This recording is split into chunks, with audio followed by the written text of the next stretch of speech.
Yeah. Okay.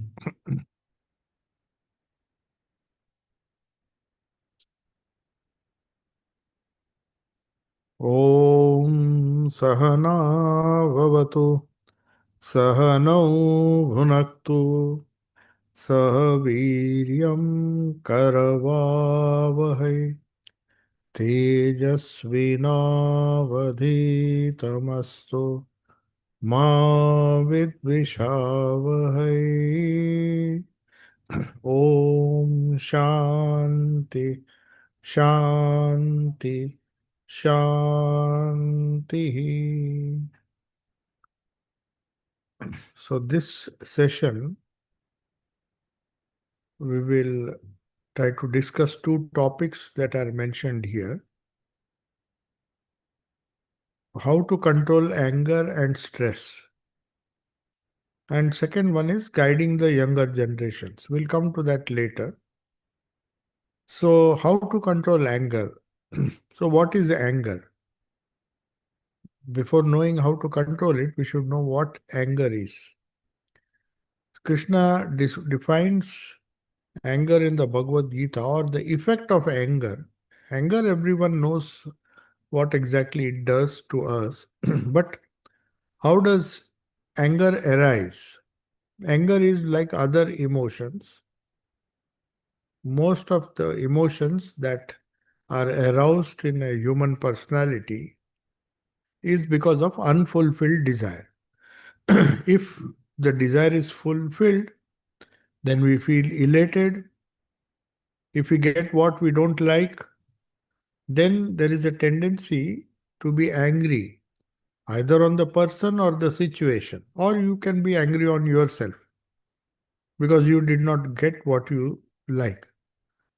So, when there is a certain raga or desire, what you like, and if it is not fulfilled, the opposite happens, dvesha.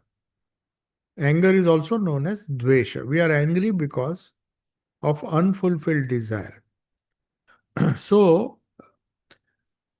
how this sequence of anger leads us to destruction, that is explained by Sri Krishna in the Bhagavad Gita. Kamat krodho jayate. Kamat means some desire is there in our mind. If it is fulfilled, we are not angry. If it is not fulfilled, whatever be the reason, maybe we ourselves are responsible, then we'll be angry on ourselves that we are not trained properly or we did not have the strength to realize those desires. So we hate ourselves. Otherwise, if somebody has obstructed the desirable object or desirable thing from reaching you and somebody has created problem, then you are angry on that person for having denied you the thing that you liked, thing or whatever you liked. So it is a question of some kind of desire which was unfulfilled, which led to your anger. So that is the genesis, how anger arises in a person. So it's the same thing. Bhagwan Buddha also says the same thing. That is because of unfulfilled desire, anger arises. The anger is one of the emotions. Dvesha is one of the emotions of the various emotions that a human being has. If you don't get a thing and somebody else gets a thing, that same anger becomes jealousy. That is also an emotion. So you are jealous not because you did not get it. You are jealous because you not only you did not get it, but the other person whom you don't like got it. So then you are jealous of that person that he got something which I wanted and I did not get. So anger can even take the form of jealousy. Jealousy, envy, or just plain envy may not be a particular person. You envy people not because you did not get it, but because they got it when they really did not deserve. So there are many such tricks which the mind or the emotions play, and these tricks give rise to these feelings like anger, which of course is followed by stress. Stress is also because of the same reason, because anger leads to stress. Anger and all the negative emotions, jealousy and all, if you see, they are having some kind of they have some kind of effect on our mind, which we call as stress. So stress also, if you see, have there are two types of stress. One is negative stress, which is a result of anger, jealousy, and all the ill feelings that we have developed, evil feelings that we have. And another stress is a sort of positive stress, which is not harmful.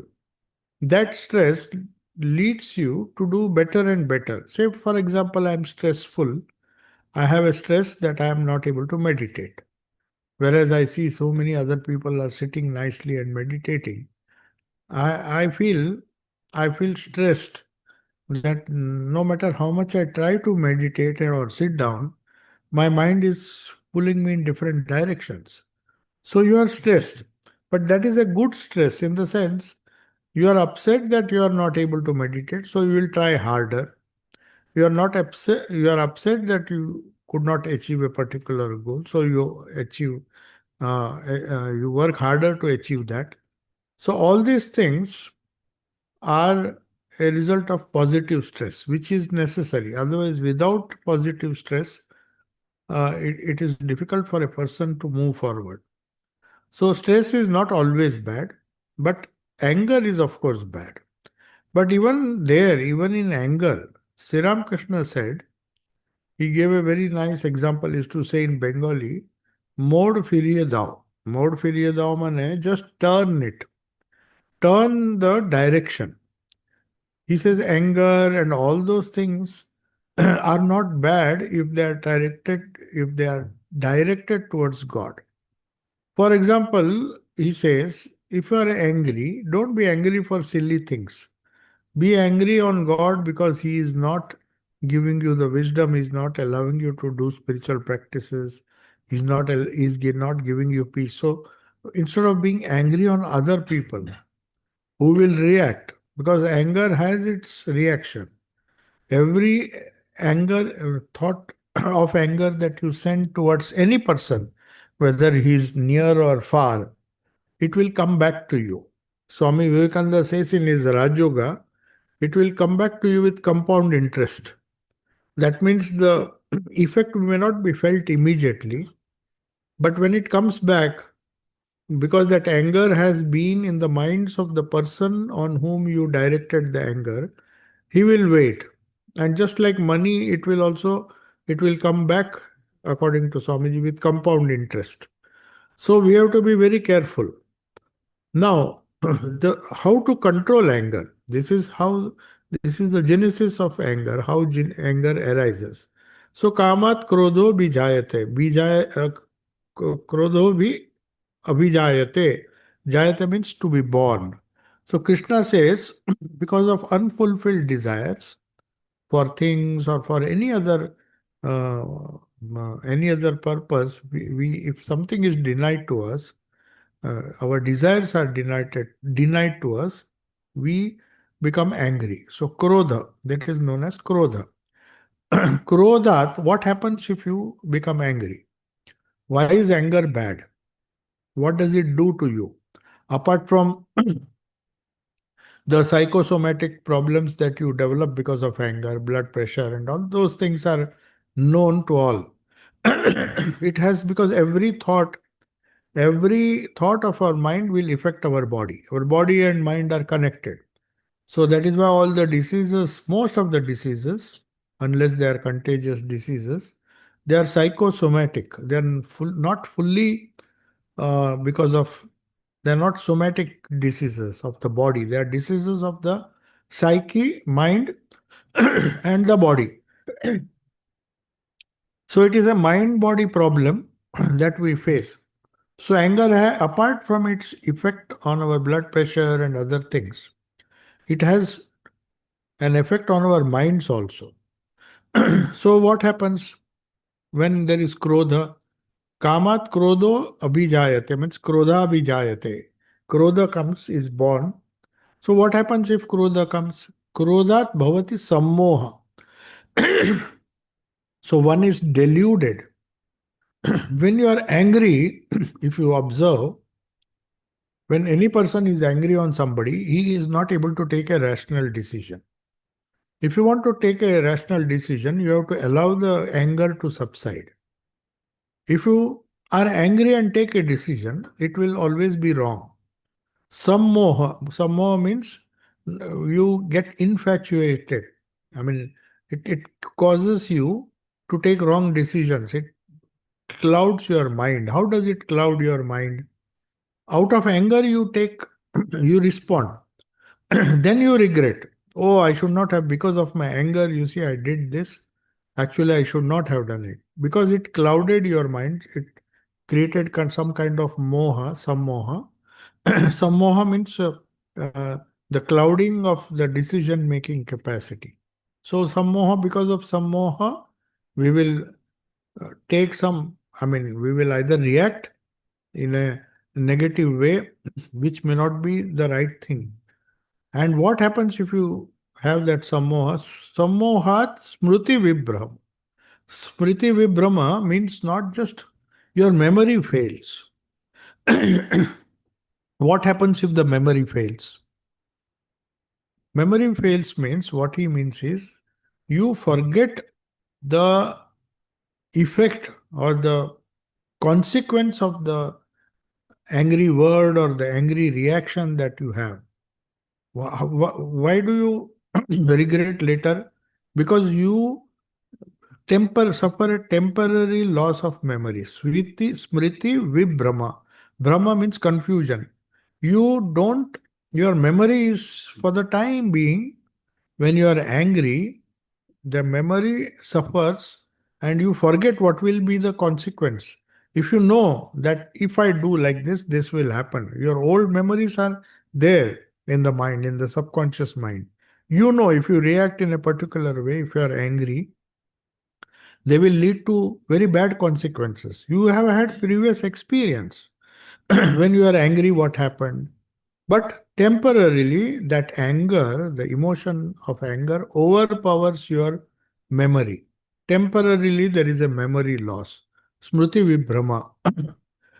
So, Krishna says, because you don't learn from past experience, your anger does not allow you to remember all the past actions which resulted in anger and its consequences. So you have to be very careful. It is not just the anger, but what happens after you are angry that really matters. And finally, Smriti Bhramshat. From anger comes Sammoha, from Sammoha comes Smriti Vibhrama, and Smriti Bhramshat. Once your memory is lost, what happens? Smriti Bhramshat Pranashyati means a person gets destroyed. Destroyed in the sense physically, not necessarily physically, but he gets destroyed or he suffers a lot because of this loss of memory. Loss of memory of the consequences of the anger. Anger has come and you have reacted in a particular way. You react in a particular way because of your vimoha or your sammoha, which is deluding you by making you forget the consequence of that anger. So, how to deal with it? So, now we have to deal with it, how to control it. If we knew that you are getting angry, a meditative person can do it because he is in control of his thoughts. So, when the least amount of angry thought comes up from his subconscious, he can watch his thoughts. He has trained his mind by doing dharana, and all these meditation techniques. He is able to watch the thoughts of his mind. He doesn't react immediately. As I told you, we were discussing what happens if the buddhi is awakened. We discussed, I'll just go back to that. What happens if the buddhi is awakened? We do the Gayatri. As I said, 6 to 8 age was fixed by our ancestors rishis that this is the age when you have to develop buddhi. And that buddhi helps us to control the reactive mind. So, in Indian psychology, there are basically two minds. We are not discussing about the chitta, which is unconscious mind. We're just discussing about the conscious mind. One is manas and another is buddhi.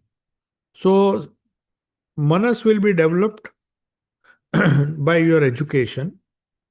Manas means intelligence in common language.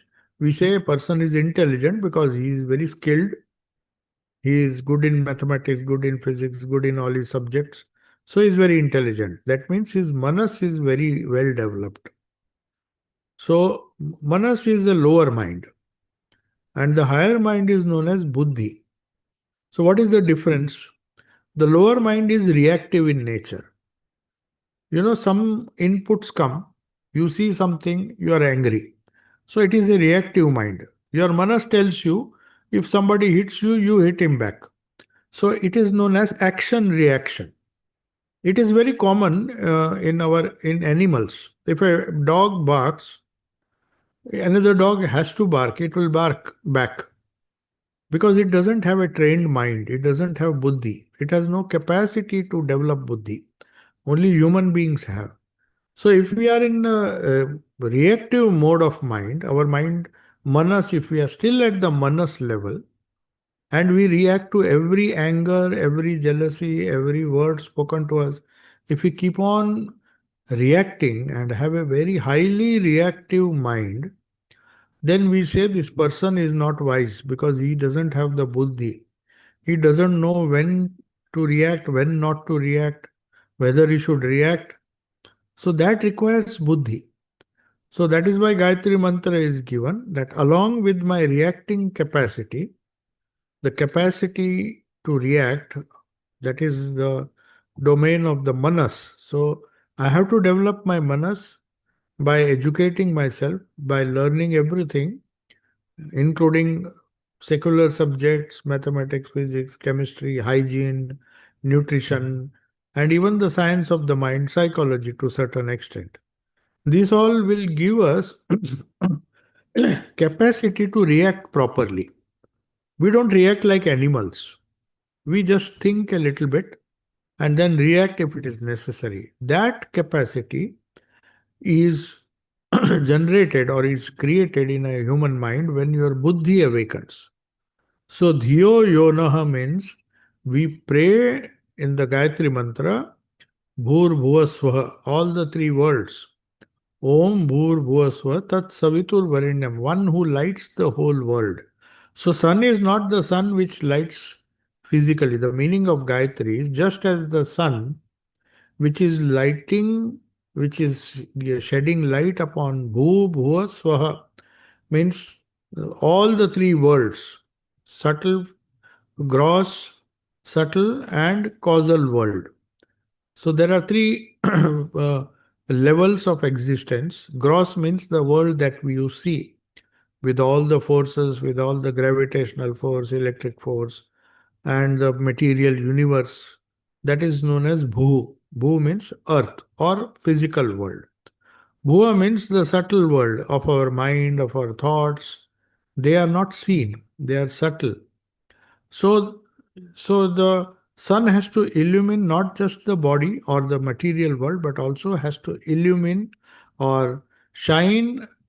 The intellect should shine, the buddhi should shine through the mental world also, so that we can make right decisions and not depend on just the manas. Then there will be no difference between animals and us. They also react, they also get angry, they also get upset, they also fight for power.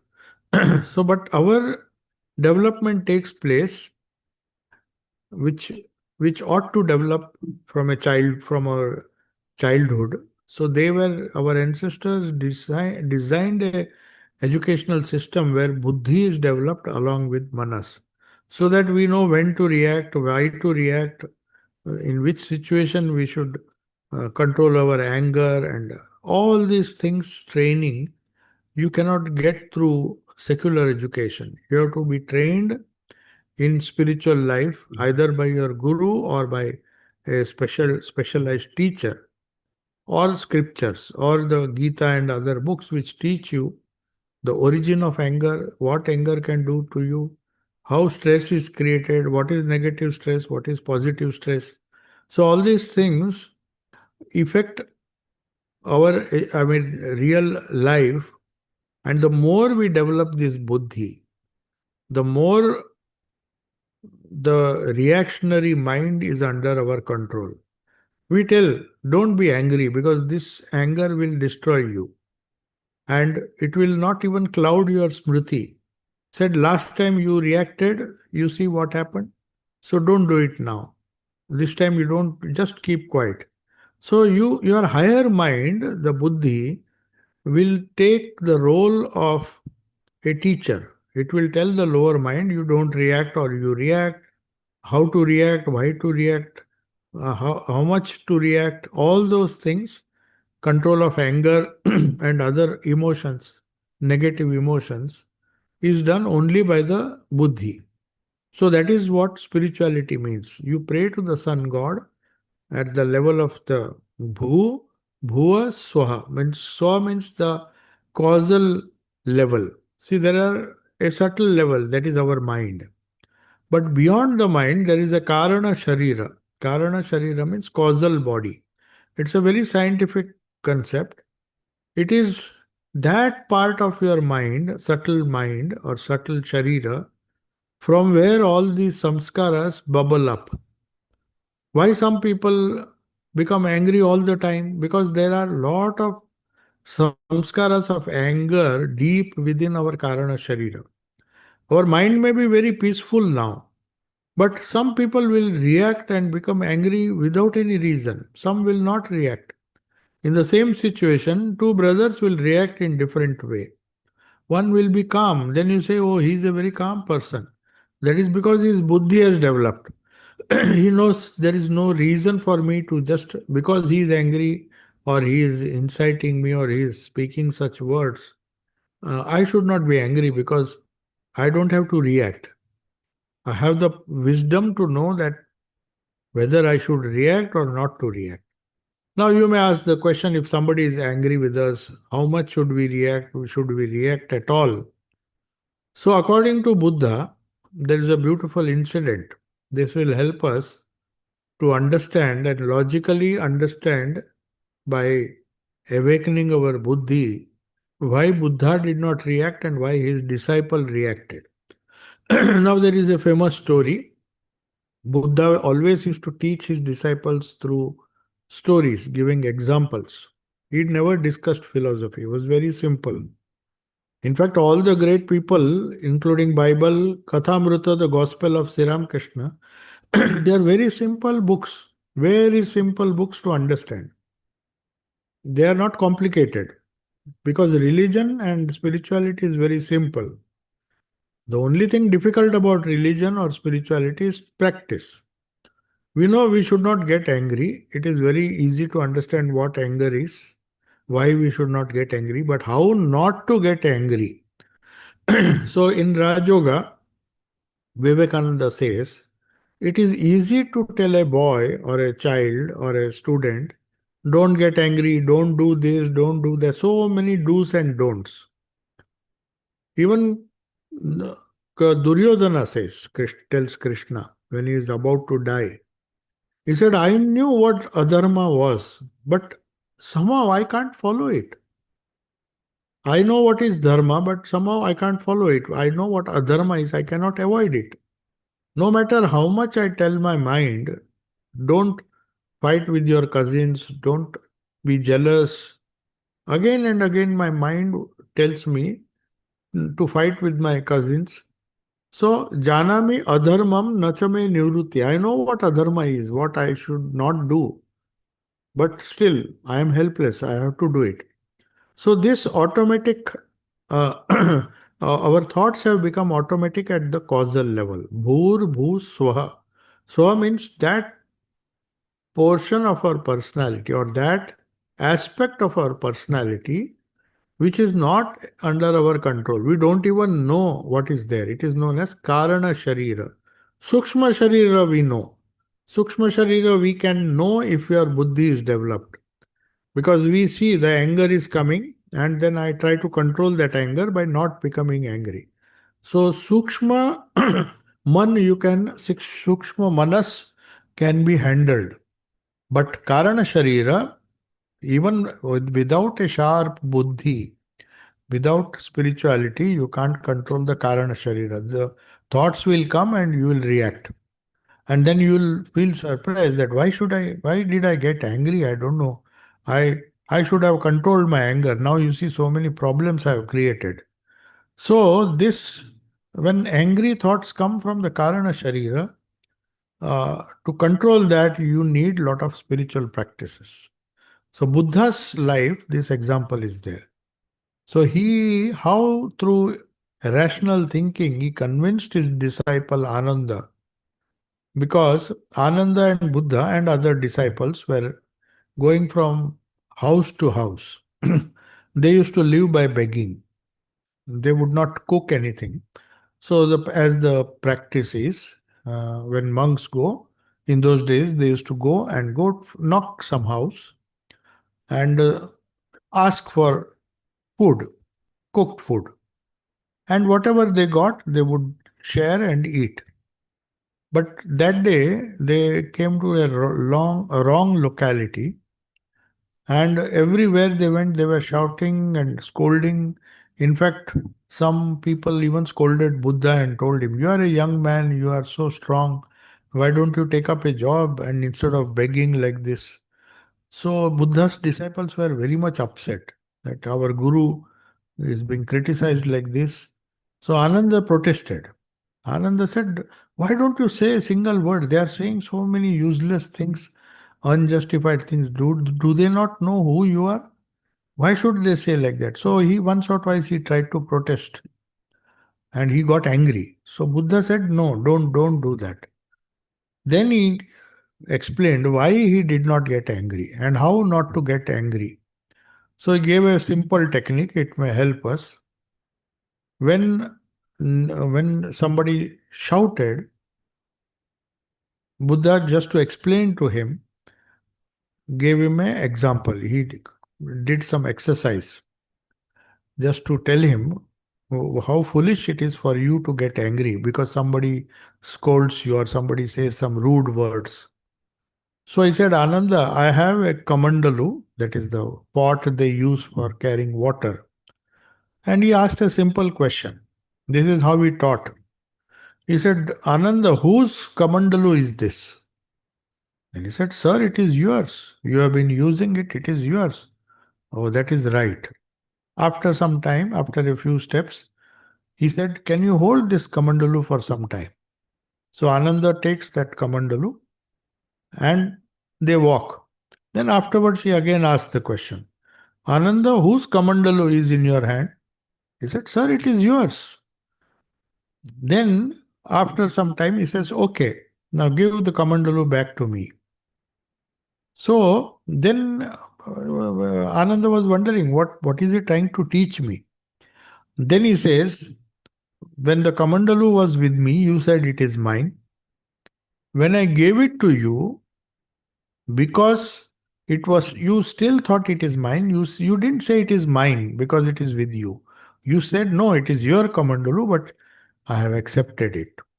So also he said, this is how you should treat the people who abuse you. He said, if somebody scolds you and you don't accept it as yours, then it still remains with the person who has scolded you. Just as the kamandalu, though it was with you, you did not accept it. You said it is yours. I have it with me. Similarly, when the people shout or use some bad words or abuse you, if I don't accept it, then why should I react? Why should I get angry? If I accept, then I'll be angry. If you get angry, that means you have accepted what he said. But if you don't accept, then you should not be angry because it is still his. The person who abuses, he is in charge of whatever gift he wants to give you, but you have not accepted it. Just as you did not accept the Kamandalu, even though it was with you, similarly, I have told my ears that you don't accept what others say. So that is how he used to teach how not to get angry. So this is just an example. Of course, we don't have so much patience, nor do we read. Nobody has taught us these different ideas of how to develop our buddhi. These came because Buddha, the very word Buddha has come from bodhi, from buddhi. Buddha, the word is one whose buddhi is awakened. Bodhi means awakened buddhi. So he said, whoever does spiritual practices and awakens his buddhi is a Buddha. Or whether he believes in God or not doesn't matter. Is your buddhi awakened? So Buddha said, all you have to learn is to pray, meditate, follow the teachings of the Ashtanga Marga which he taught, the eightfold path. If you practice that, you can become another Buddha like me. It is not that I was born a Buddha. I developed these qualities, I developed my buddhi, and by developing this buddhi, this wisdom, this choice making capacity, the choice whether you will be angry or not, the choice is yours. Ananda got angry, but Buddha said, I am not going to accept what that person is, so why should I bother? If I accept, then I'll be angry. If I am angry, that means I have accepted what he has said. But if I am detached from what the other person says, then I am in control of my buddhi and I don't tell, my buddhi tells me don't react. And my mind obeys. My mind doesn't react. So also with all the other emotions. To control the anger, there is no shortcut. That is why Swamiji says, we tell the children, don't do this, don't tell a lie. You tell hundreds of moral ideas you give them. But if the child says, why should I not tell a lie? If you are not able to give an answer, then he will do it. You'll tell the child, don't touch the fire. It will burn. He will not understand. So maybe one day it will go and touch. Just because he was told not to touch, he will go and touch. Then when the fire burns, then he'll understand. So experience teaches him. But many times we have to teach them, teach the children, because the guiding the younger generation is also there. First is why not to do it. If you say don't be angry, it is bad to be angry. Don't talk rudely to your guests because it is not good to talk. Then the child will ask, why should I not? I see many people telling lies. And why are you telling me? You also many times over the phone you are telling lies. And you are asking me not to tell lies. Why should I do it? That is question number one. Second, the children will ask, or Swami Vivekananda says, we teach the children or tell them what to do, what not to do. But how not to do it, we don't teach. That means you will tell, don't get angry. But how not to get angry? What is the technique? Just as Buddha taught through this example, there are other techniques. One is meditation. So we'll do some guided meditation just after this. The need for guided meditation is first we have to understand why we should meditate. Because it is simple reason, the simple practical reason is forget moksha, mukti and all those things. That is a result of higher meditation. But even the little meditation that we attempt to do will help us in developing this buddhi in the initial stages. It will help us why not, how not to get angry. You can tell a child, don't get angry, otherwise this will happen. Don't be jealous, otherwise this will happen. These are the bad qualities. The Gita says, don't follow this, don't be jealous, don't envy, don't be impure, be pure. You should do this, you should do that. So, hundreds of do's and don'ts. If you tell a child, he is not going to listen. Unless he experiences. There are two ways of experience. One is you tell the child what happens through stories. For example, you can say, because of greed, because of jealousy, Kauravas had to die fighting a war with Pandavas. So one way of telling them is through experience of other people. But another way of telling is you have your experience yourself. You told 10 times, you have told your children or child not to touch a flame. He still doesn't listen. Then you have to allow him just go and touch.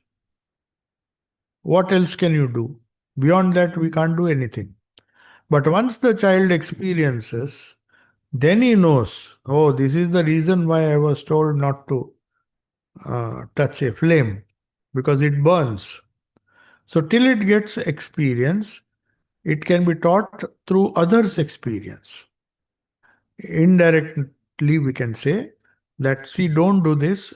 Somebody, the Kauravas did it, they were jealous and they were having all these bad qualities. See the consequence, how they suffered in life because of that. So it is indirect learning. Another is learning through experience. Very often it is only through experience that one learns. But sometimes it may not be desirable. You can't wait for your children to make mistakes and then learn. You don't say that, okay, you go on smoking cigarettes or you go on taking drugs, one day you will understand. That way they will never understand. That is not, you have to first try, each one of us have to try to learn from past experience. That is possible. But to learn from past experiences also, you need to develop this buddhi. Because without buddhi, smriti vibhrama, krodhat kamat krodho bijayate, krodhat bhavati sammoha, sammohat smriti vibhrama. So this loss of memory, loss of understanding or uh, understanding the consequences, it has to come from memory. You have to tell them again and again, make it part of your memory that if you do this, this will be the consequence. If you do this, that is why we have all the stories. We learn from the mistakes of Kauravas, we learn from the mistakes of other uh, people. So these moral stories, most of the stories are capable of creating strong memories, very strong memories which tell you what to do, what not to do. For example, they say in Mahatma Gandhi's life, when he was a child, he saw a drama on Harishchandra, Satya Harishchandra. So seeing that drama, it influenced the young mind of that child so much that later on he thought, I should be like Harishchandra. He is my role model. At least I should try to become like him. So also these moral stories, the main purpose of these stories, Ramayana, Mahabharata, and also all the great biographies of different people, Krishna, Rama, and Buddha. If you see, these stories are meant to create memories in the children. It's not that their knowledge will increase. Oh, my child knows Ramayana, my child knows Mahabharata, he can chant Gita. That's not the purpose. The purpose is he should have enough thoughts in his memory which will save him. If he is facing a similar situation, then he will decide, oh, such things happened in the Mahabharata, such things happened in the life of Prahlada. So that is the reason why we have so many rich stories. They may be just stories, they may not have historically happened. But they were told again and again, especially the younger children, they keep that in memory. If they are lucky, their memory will be so strong that whenever such situations come, they will say, okay, I read in my childhood, I should not do this. That is another way. But according to Swamiji, he says, Raj Yoga, he says, most of our thoughts have become parts of the autonomous nervous system. You see, we have two nervous systems. One is a habit, a nervous system which is formed out of habit. In medical terms, it is known as autonomous nervous system. If you practice certain things for a long time, if you, for example, learn cycling or driving, they have become automatic with you. You don't have to think and ride a cycle. First few times you will fall, you will have to learn. But once it has become part of your nervous system, autonomous nervous system, you say, all these actions have become automatic. I don't have to think. I don't have to think when I'm brushing the teeth. Right from childhood, you have brushed your teeth so many times, you know how to do it. So when you get up and start brushing your teeth, you never think of brushing the teeth. It happens automatically. You may even prepare tea automatically, coffee, you just go. Even with closed eyes, sometimes people can know where the door is, they will open. Most of the people do most of the things they do in their life automatically because it is part of their autonomous nervous system. Whereas some habits, they are not part of our autonomous nervous system. And one of them is meditation. If meditation also became part of our nervous system, like smoking, a chain smoker, you don't want to tell him, you don't need to tell him.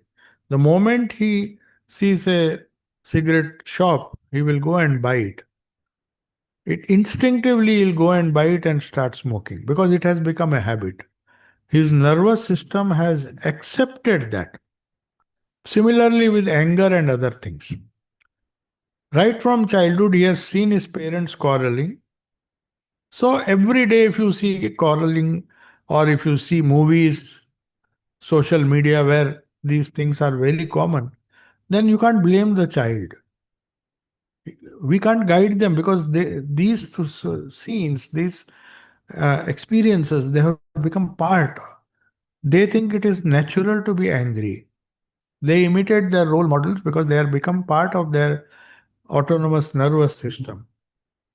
So, Swami Sharadanand ji, if you read, everybody should read this beautiful book. It is written by a doctor. One was aspiring to be a doctor, and if such a person writes Sri Ramakrishna's biography, it becomes very authentic.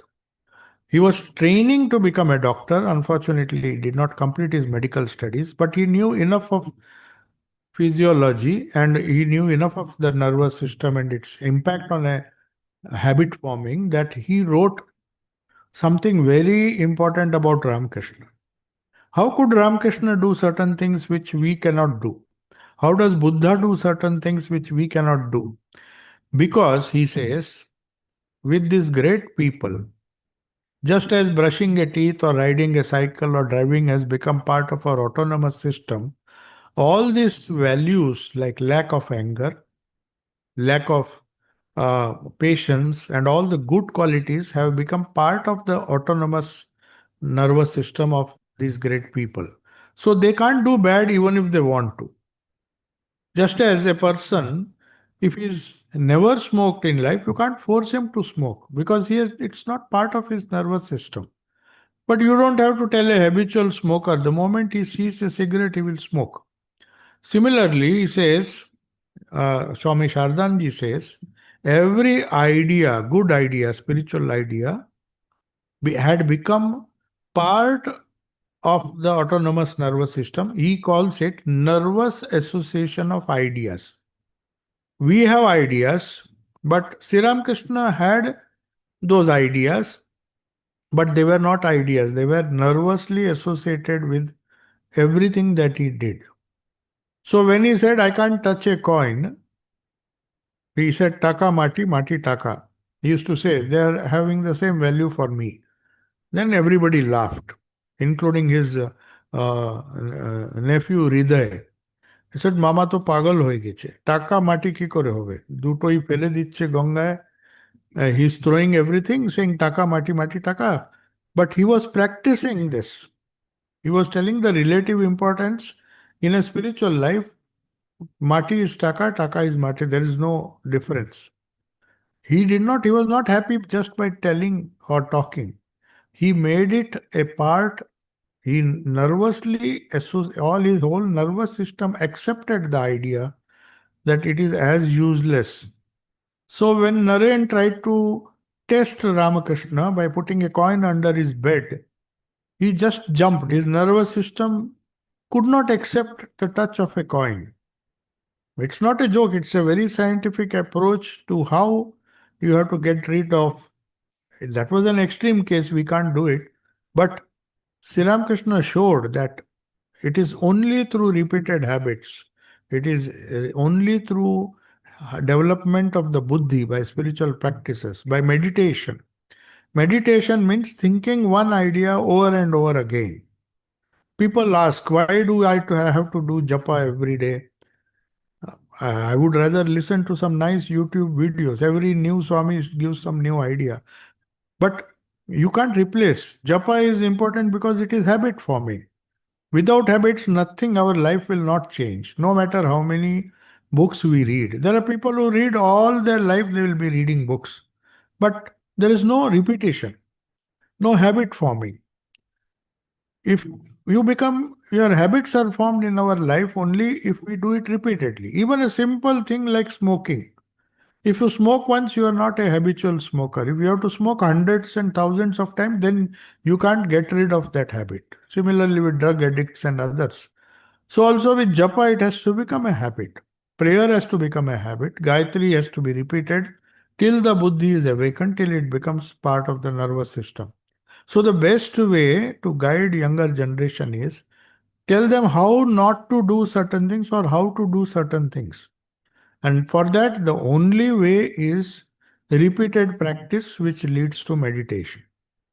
So when you meditate on an idea, again and again and again you repeat that idea, again and again you repeat the mantra, then there is a chance that it will become part of my nervous system. Then you don't have to tell him what to do, what not to do. Even if you tempt him or if you give him he's placed in any situation, he will not do it because he simply can't do it. He has formed that habit. You tell a cyclist to form a habit, he can do cycling even without thinking. It has become part of his training. He has developed that skill. Similarly, speaking, if you speak continuously, if you are a trained speaker, then trained, even a surgeon, if he's trained, the more surgery he does, the more expert he becomes. So, spirituality is a very simple thing. Guiding the younger generation also is a very simple thing. Patiently, we have to form these habits. Because first of all, we should have patience.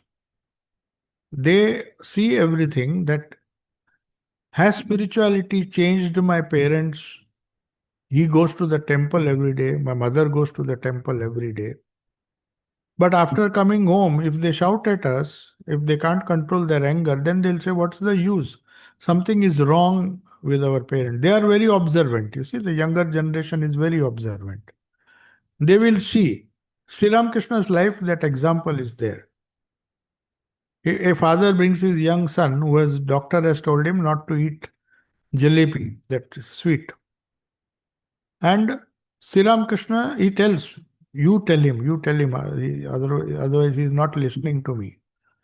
Then Thakur says, no, come tomorrow. Sri Ramakrishna says, you come tomorrow. Then the father says, okay, takes the child back. Next day he comes and now Thakur tells him, see, don't take jalebi, it is not good for your health. You have this disease. Then that father said, you could have told this yesterday. He said, yesterday I didn't tell him because near me there is a basket of jalebi. If I had told him yesterday, he would have thought that this Ramakrishna doesn't want to share his jalebi. That is why he's telling me not to eat. So, unless the children know or they see for themselves, we can't blame them. They have to see that after initiation, my father and mother have changed. They used to get angry on me 20 times a day. Now they are getting angry only 10 times a day. Or slowly there is improvement. Oh, that means there is some result of their going to the temple or they're going to some holy place and doing japa and sitting and meditating. Oh, maybe it helps them, so maybe it will help me. But if you tell them, you do this, you do that, oh, you should do japa, you should pray, you should do, and then they see that your behavior with them is getting worse than before. Then he said, you have been doing all these things all your whole life and nothing has changed in your life. So they look for transformation.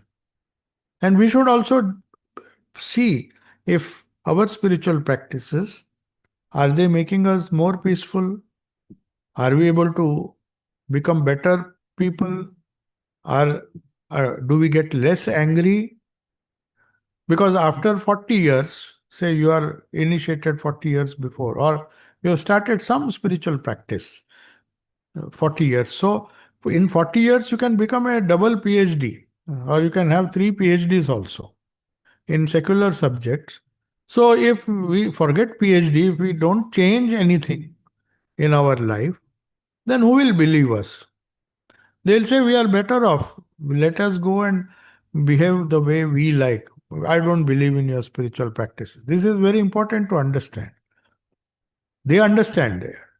In fact, they are right in a way because they don't see change. They don't realize that because these people are not practicing properly, they are not making progress.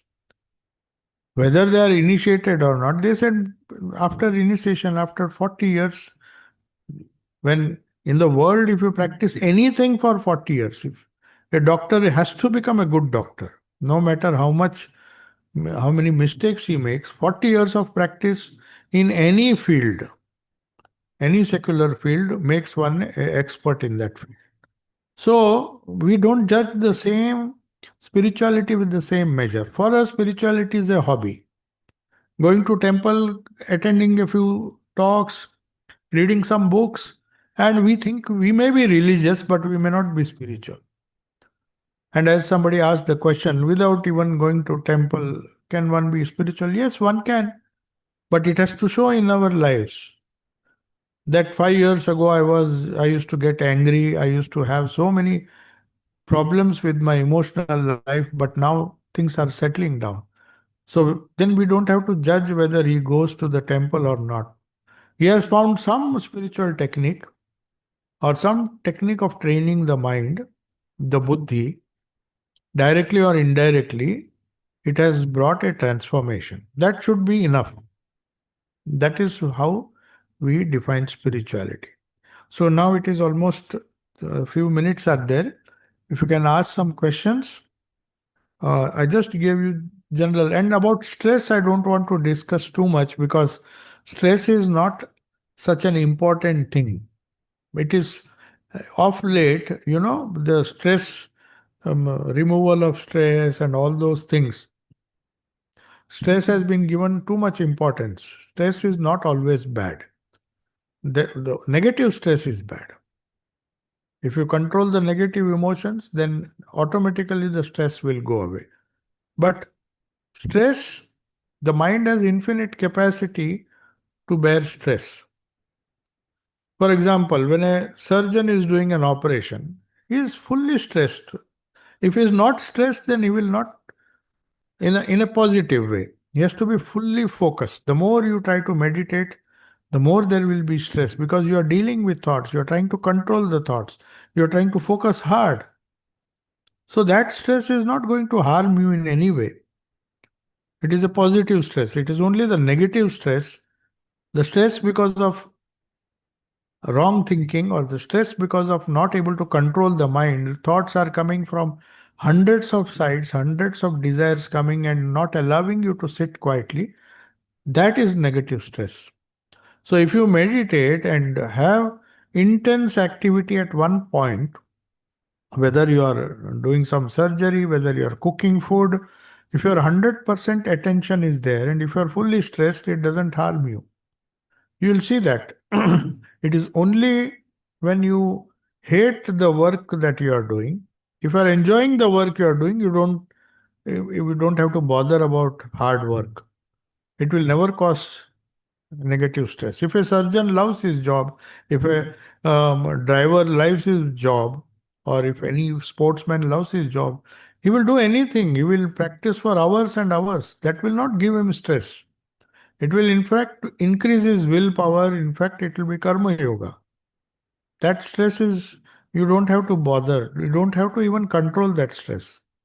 It is only when stress is a result of your wandering mind, of your restless mind, and you are trying hard to focus on one thing, and hundreds of things are coming and disturbing you, that negative stress is dangerous. That is because of lack of concentration. So, the only remedy for that is to calm down the mind first by prayer, like Gayatri Mantra, which is a prayer, or you do japa. All these techniques are only to help you to reduce your thoughts. Yoga chitta vritti nirodha. That is the whole definition of yoga. The only purpose of Patanjali's Raj Yoga, he says, is to restrain the thoughts and not allow them to waste your energy and cause stress. Physical energy, mental energy, spiritual energy, everything is lost because of a restless mind. That is the secret of Buddha. Though, in fact, the whole of Buddhism is on mindfulness, meditation, all sorts of meditation the Buddhists have developed, vipassana and all those things.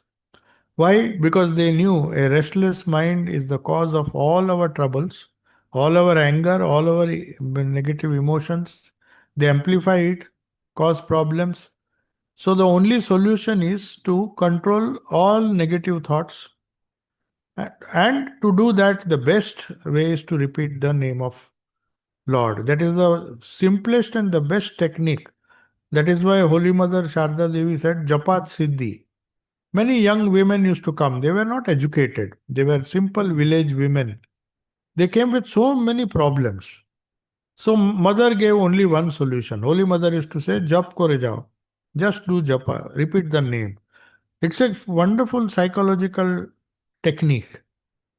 Repetition of a positive thought like mantra prevents, at least if not anything else, it prevents negative thoughts. And it prevents negative stress, which is the result of that. It gives you immediate peace.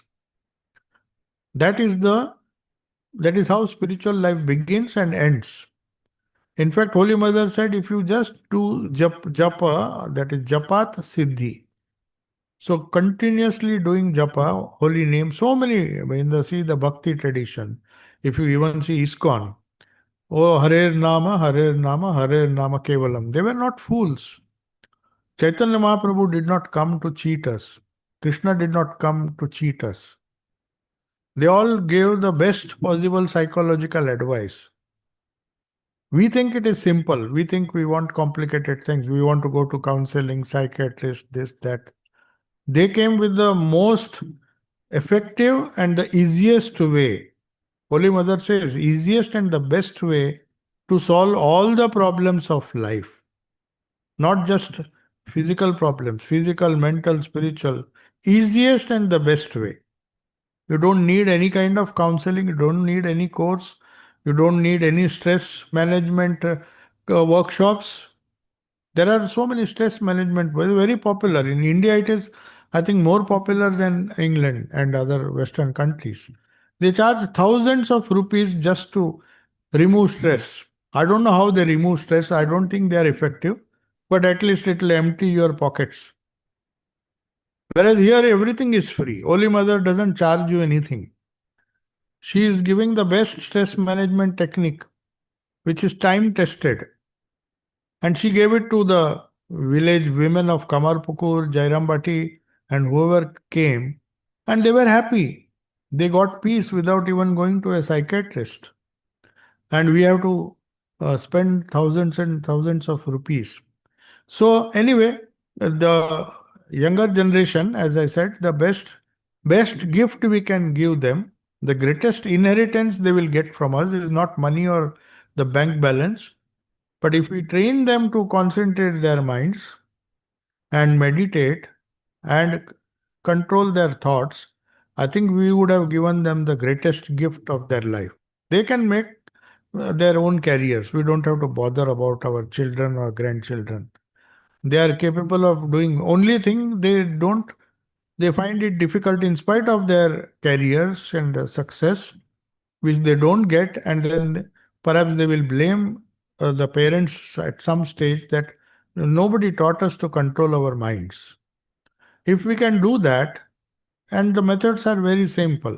So we'll do some guided meditation, and then there's not much time for questions. And after that, 3:30 we'll have some question answer session. Okay? So we'll do guided meditation. All you have to do, you don't have to just close your eyes when I tell you. And a few basic techniques which the authentic Ramakrishna Vivekananda tradition, all the gurus will tell you the same thing, except for the mantra, and the basic techniques are same. Mantras are specific uh, uh, uh, techniques that are taught if you take spiritual initiation, but otherwise, the preparatory disciplines we can practice here. There is no problem. And it is almost the same. Whichever guru gives you these techniques, the preliminary instructions are same because they are based on psychologically very sound principles. So most of them is taken from Swami Vivekananda. Swami Brahmananda was the first president of our order, and he was the president even when Vivekananda started the Ramakrishna mission. And then the next president, that was Swami Shivananda. So there are two, three important books. Dharma Prasange Swami Brahmananda, or the Eternal Companion, where many people are asking him questions and then he is telling them how to meditate. So most of these things are taken from that book. And there's another book which is known as For Seekers of God. That is Shivananda Vani. So Swami Shivananda also used to give a lot of advice. And of course, Gospel of Sri Ramakrishna and Holy Mother. So we will close our eyes, and first step that we have to do in guided meditation, just close your eyes. After every instruction, I will give 2 or 3 minutes for you after each step to focus on the idea that I shall explain. And when you have finished that, I'll just wait for 2 minutes, then we'll take up the next idea.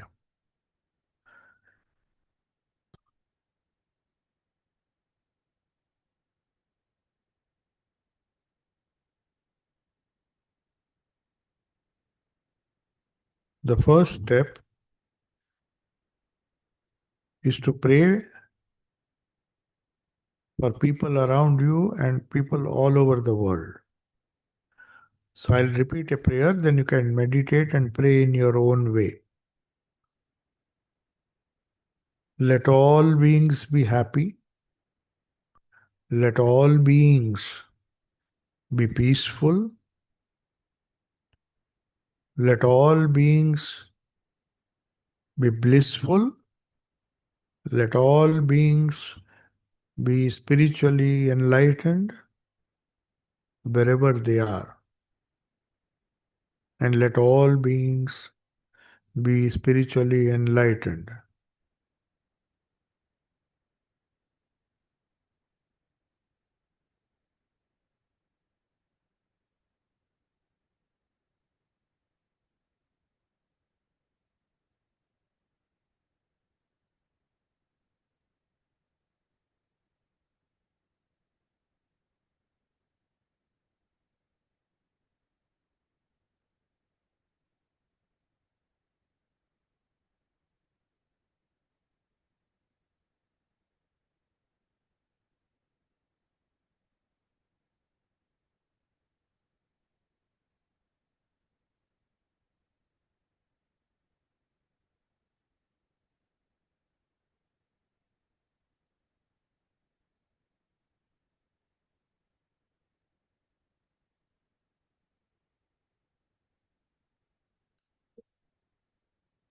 Let all beings be free from sickness. Let all beings be free from anxiety and worry. Let them be peaceful. Let them be happy and be able to meditate and control their thoughts.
Let all beings be full of kindness and compassion towards all. Let all beings not harm each other. Let us not be angry. Let us not be filled with jealousy. And let us wish for the welfare, physical, mental, and spiritual welfare of all the beings.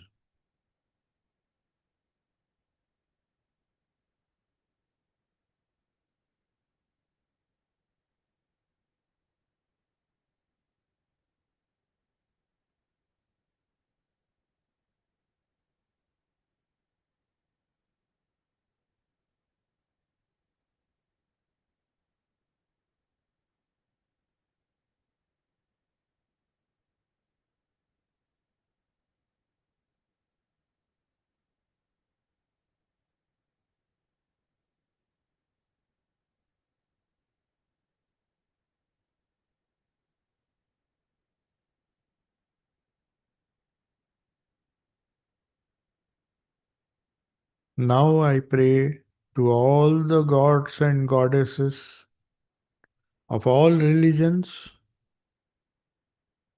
of all countries, and ask them to bless me.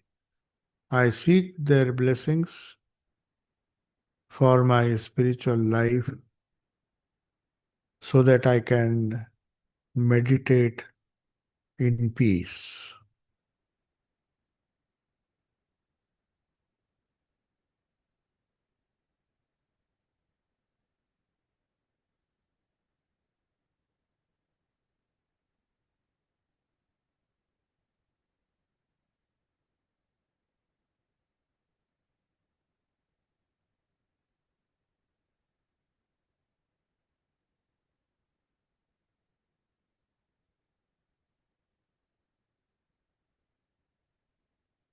I pray to Lord Ganesha, who destroys all the obstacles, to remove all the obstacles in my spiritual path. I pray to Ganesha to clear the way for my meditation and other spiritual practices.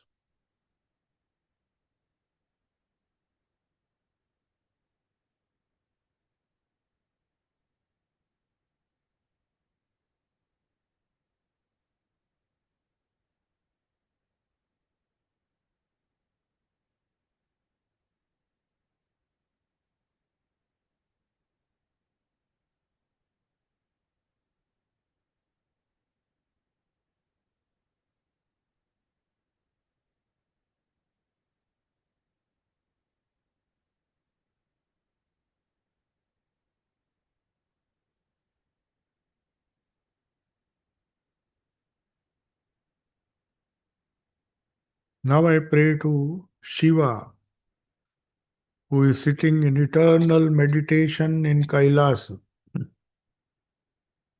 I also pray to Buddha, who is sitting in eternal meditation under the Bodhi tree. I pray to all the great rishis who solved all their problems in life through their great meditations. May they shower their blessings so that I can meditate like them.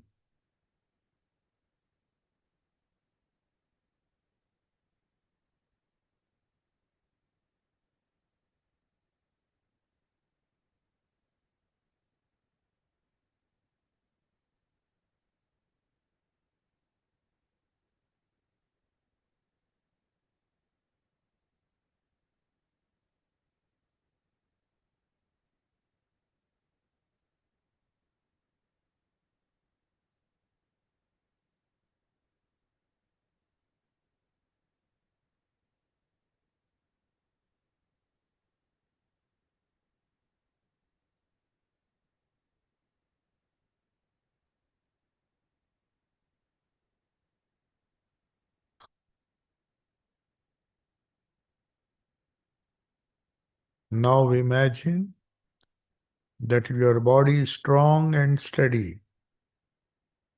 Your mind is strong and steady. And you will attempt to meditate without any disturbance.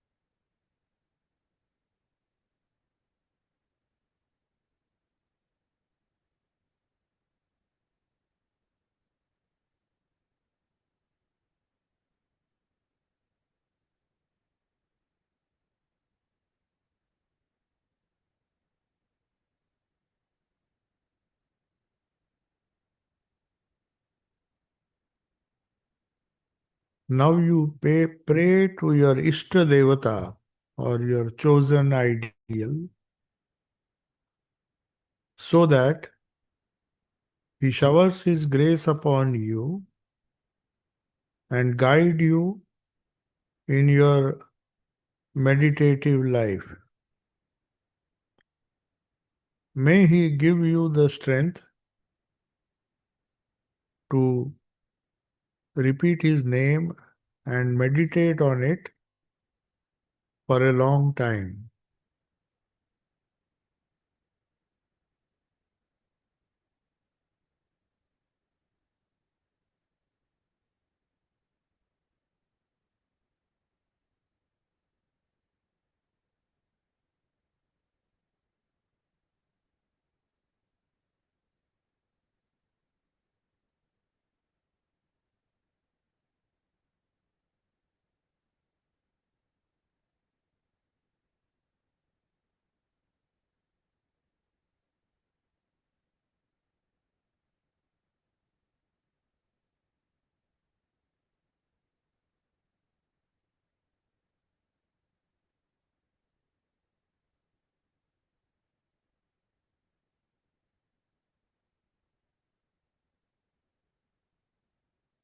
Now we will meditate on the luminous form of the Ishta Devata, the chosen ideal, in our heart. Let him remove all the darkness of ignorance and allow me to focus on his glorious presence to strengthen my buddhi.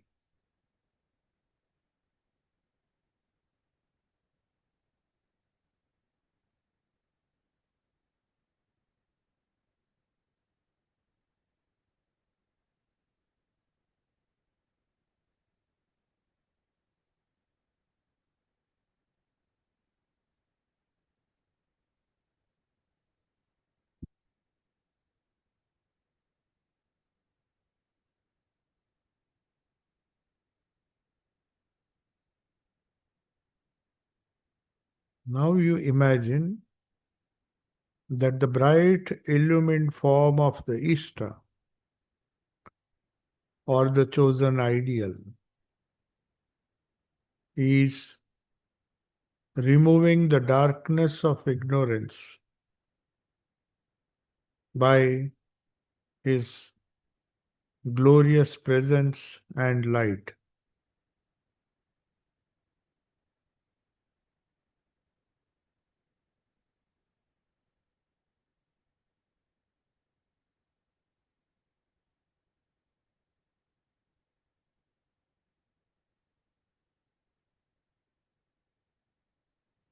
Now you repeat your mantra if you have one, or the Gayatri mantra, which says, O Sun,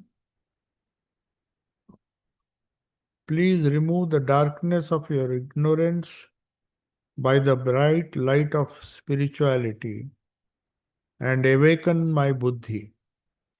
Om Bhur Bhuvaswah Om Tatsavitur Varenyam Bhargo Devasya Dhimahi धियो यो न प्रचोदयात् ॐ भूर्भुवस्वः तत्सवितुर्वरेण्यं भर्गो देवस्य धीमहि धियो यो नः प्रचोदयात्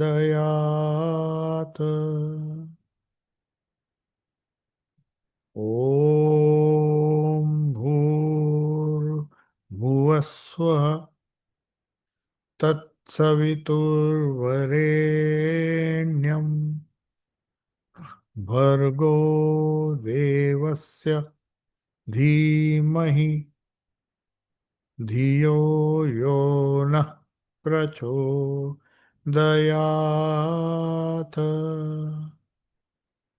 ॐ शान्ति शान्ति शान्तिः.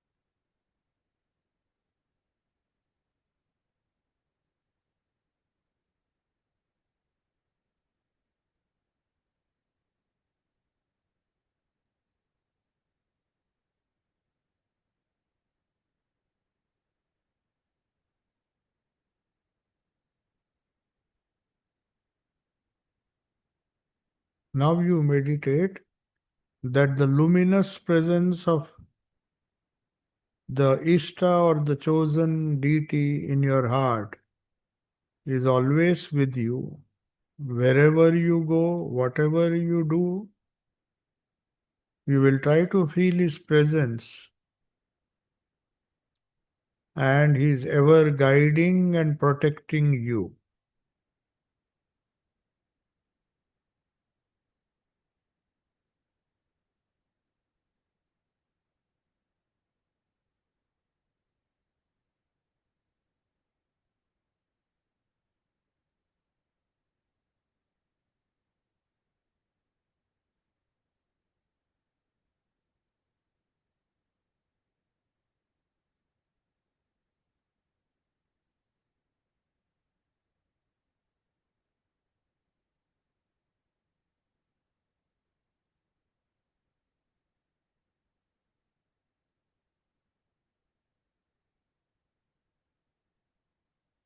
There is a nice Bengali poem which I'll recite the first verse, which Sri Ramakrishna taught to Swami Sarvasthananda. He said, if you meditate on this song or any one of the bhavas of this song, then you can realize God. So the song is Nath Tumi Sarvasva Amar. You are my Father, the only Father who can help and protect me. Pranadhar Sarat Sar. You are the support of my prana. If I am alive because of you. Sarat Sar, you are the essence of my essence. Whatever I am and whatever I will be, or whatever I was in the past, you were the essence.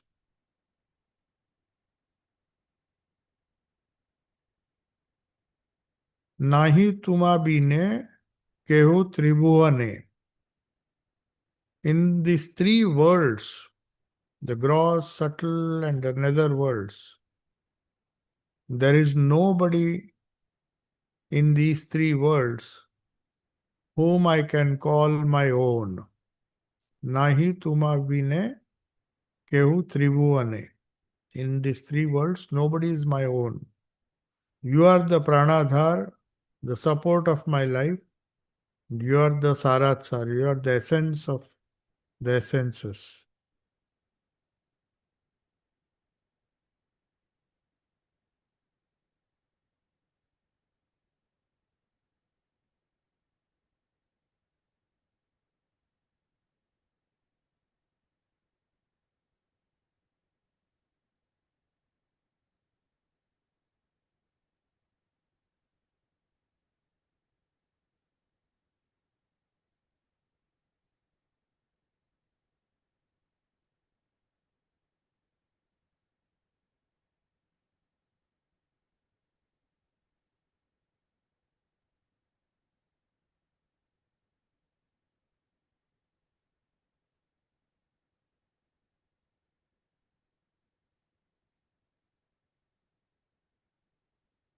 After repeating the holy name, if you have been given one by your guru, or the Gayatri mantra, as many times, the same idea has to be repeated. After that, you dedicate all the meditation and japa that you have done to your God, to your Ishta, with a simple prayer. You have to pray saying, I have offered whatever I have done throughout the day, whether it is karma, whether it is reading of holy books, jnana, whether it is singing devotional songs, or whether it is meditation. Whatever I have done, good or perfectly or imperfectly, I am offering it to you.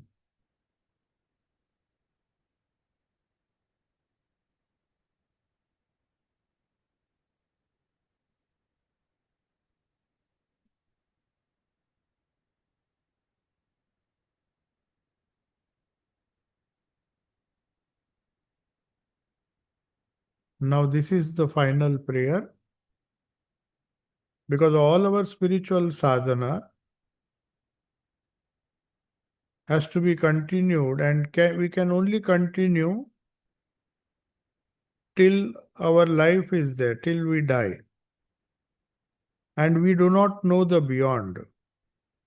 So the final prayer is for the last moment of our life. This is very important because Bhagavad Gita says, Krishna says, whatever will be your last thought before you die will decide your future.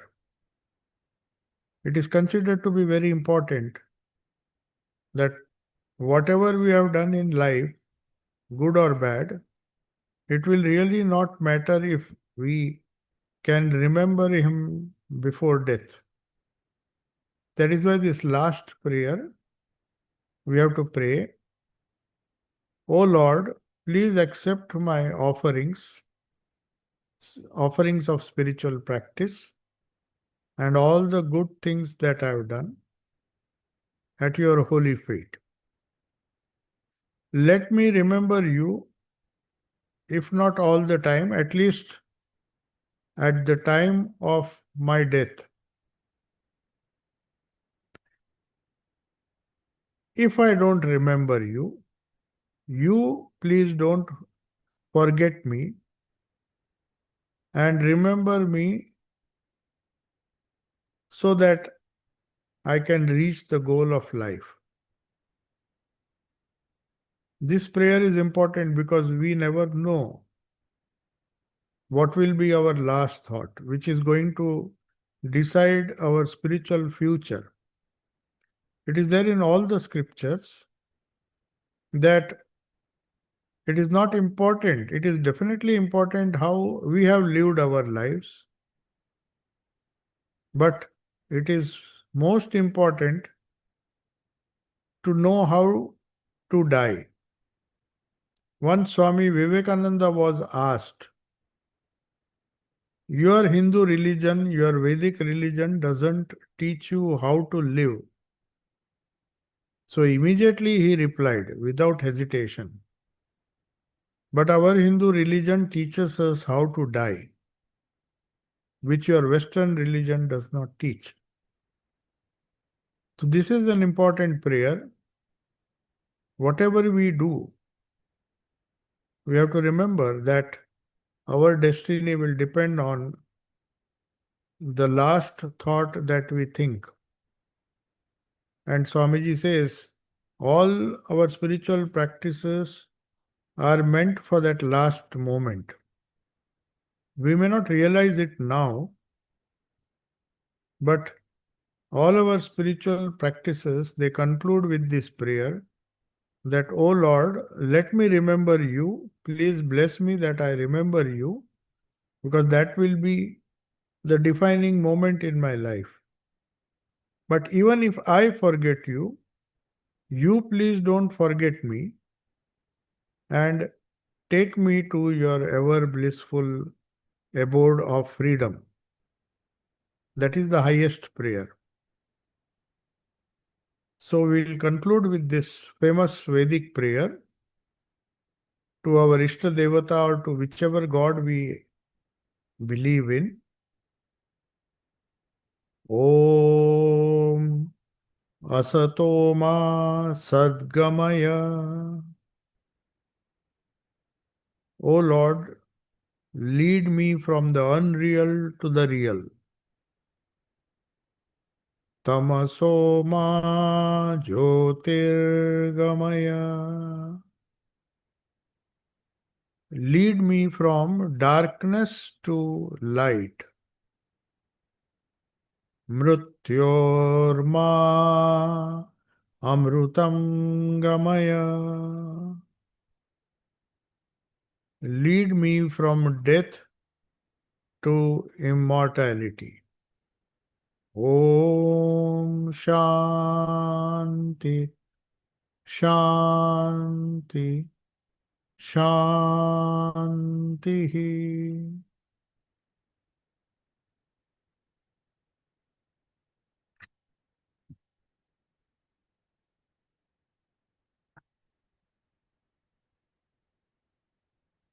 Yes, we can.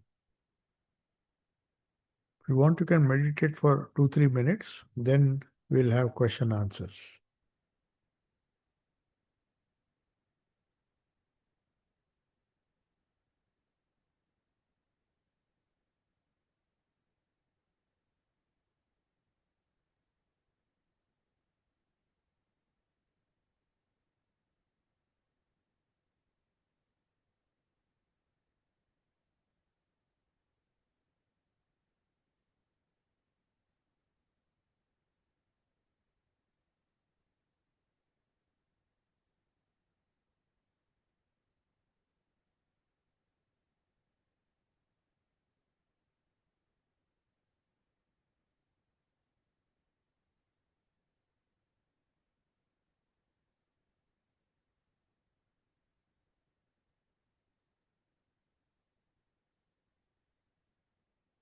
Yes, now you can ask.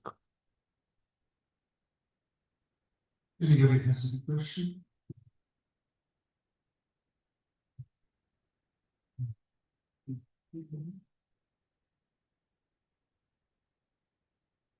Yes, Dr.